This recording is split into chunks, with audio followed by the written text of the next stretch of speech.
Hey, what's happening, folks? Hope you're doing well out there in the COVID land and you're staying safe, all that good stuff. So, I got a couple emails recently about the Concord Agreement, the new Concord Agreement.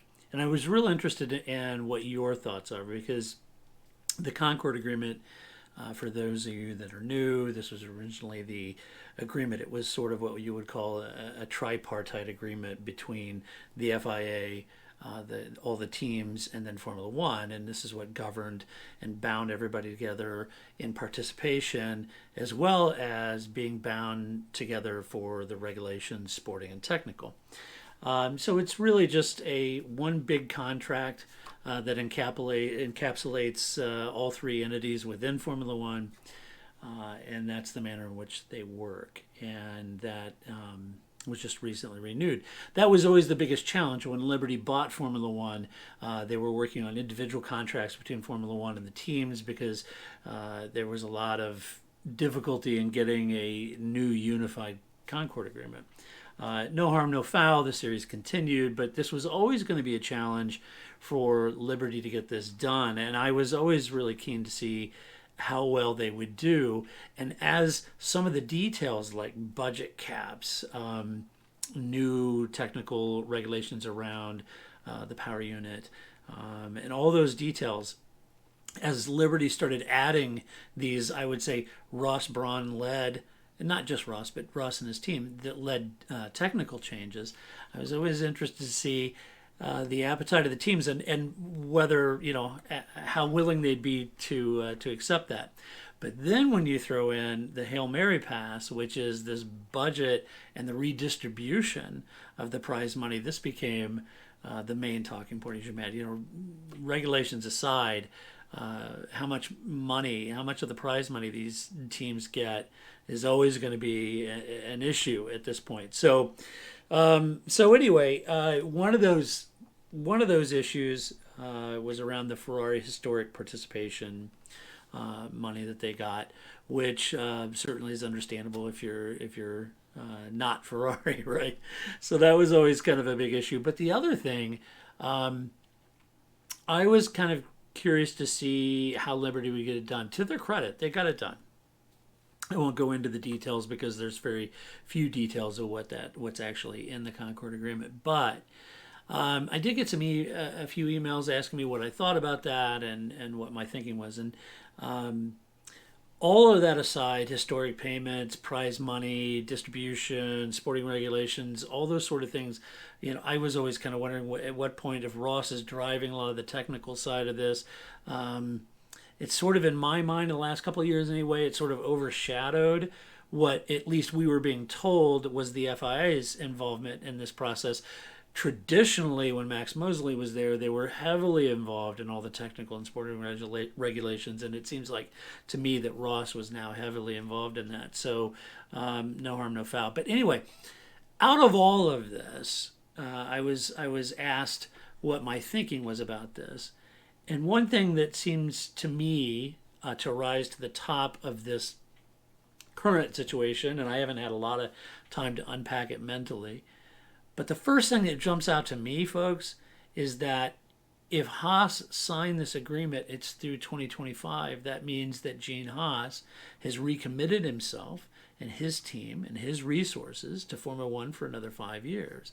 I think that's a really big deal. I actually was very, very worried. Maybe I shouldn't have been, but I don't work at Haas, so I don't know what the conversations are internally in the team, but I was actually really worried that they may say, you know what, we participated, it's not panning out.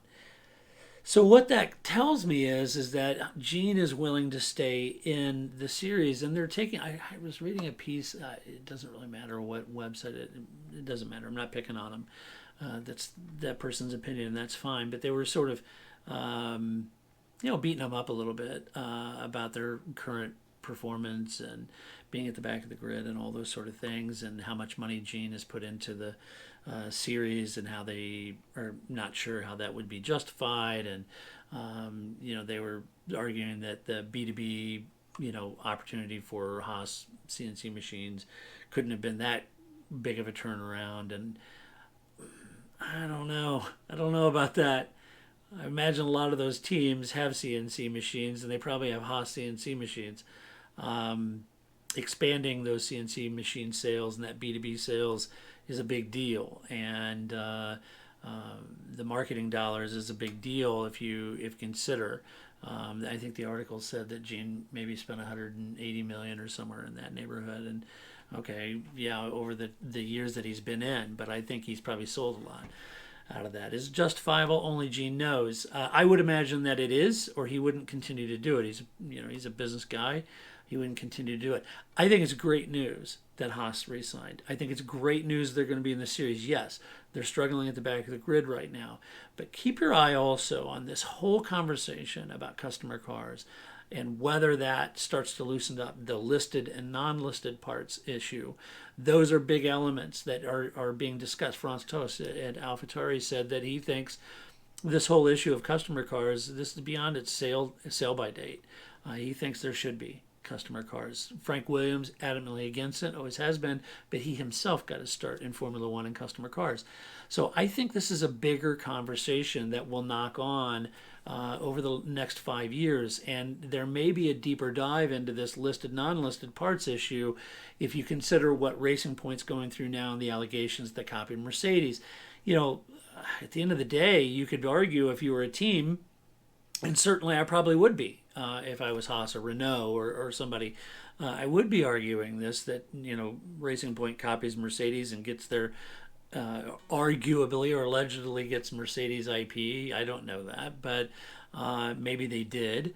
But instantly you have another competitive team towards the front of the grid. And so you got one half of the fan base saying, well, we want, any given Sunday, any team can win. That's not realistic, never has been.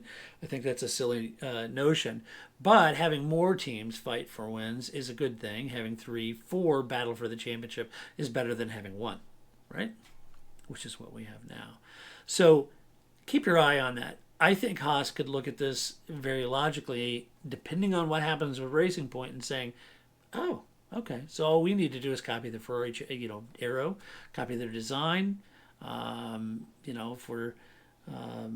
If we're honest with ourselves, we could have a deeper relationship with Ferrari on that front, and so could Alfa Romeo for that fact. So keep your eye on that. I think maybe Gene's looking at this budget cap, a more equilibration. I wouldn't say it's equal or equity. I wouldn't say that. It's still going to be weighted by the championship, but I think how the sport distributes its prize money may make it easier for Gene to justify the cost and the offset. Could the non-listed listed parts element allow Gene to be a little more competitive through some componentry that he would buy over time?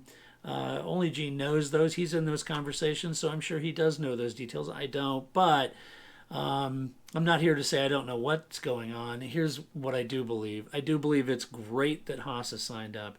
They're going to continue for 5 years. I think the competitive field in 2021 or 2022, sorry, when the regulations change, could be a little bit of a game changer if Ross gets his math right. So I think it's a great thing, I don't know why this piece was so negative about Haas, but yeah, they're struggling. I agree. I would imagine if Gene's going to be in this for 5 years and Gunther isn't delivering, then he may look somewhere else. I don't know. But as it is, I think it's a great thing. But let me know what you think. It doesn't matter what I think. This is just my opinion. I'm more interested in what your opinion is. Let me know what you think. Let me know how you feel about the Concord Agreement, what you think about Haas. Am I missing some other bigger talking points out of the Concord Agreement? I think it's all good. We can put all of this behind us now. Start focusing on the only downside of this is that we're going to have to go through this Mercedes Championship with Lewis Hamilton, and then we're going to have to go through next year another Mercedes Championship with Lewis Hamilton, and he breaks the all-time record, and that's great. But it's becoming rather pedestrian at this point. So if they're going to freeze the cars for next year, that's a little difficult. That's unfortunate that we couldn't do something more. But who knows? Maybe Red Bull will throw a curveball at Mercedes next year. You never know. But anyway, I think congratulations are in order for Gene Haas for going through and the entire team at Haas. I think it's a great thing that they're going to be in it for 5 years more. So, on behalf of all of us fans, Gene, thanks for signing up and continuing to be an American team in a sport that has traditionally been a very European sport. So, thanks for doing that. But let me know what you guys think, and we'll talk at you next time. Take care, folks.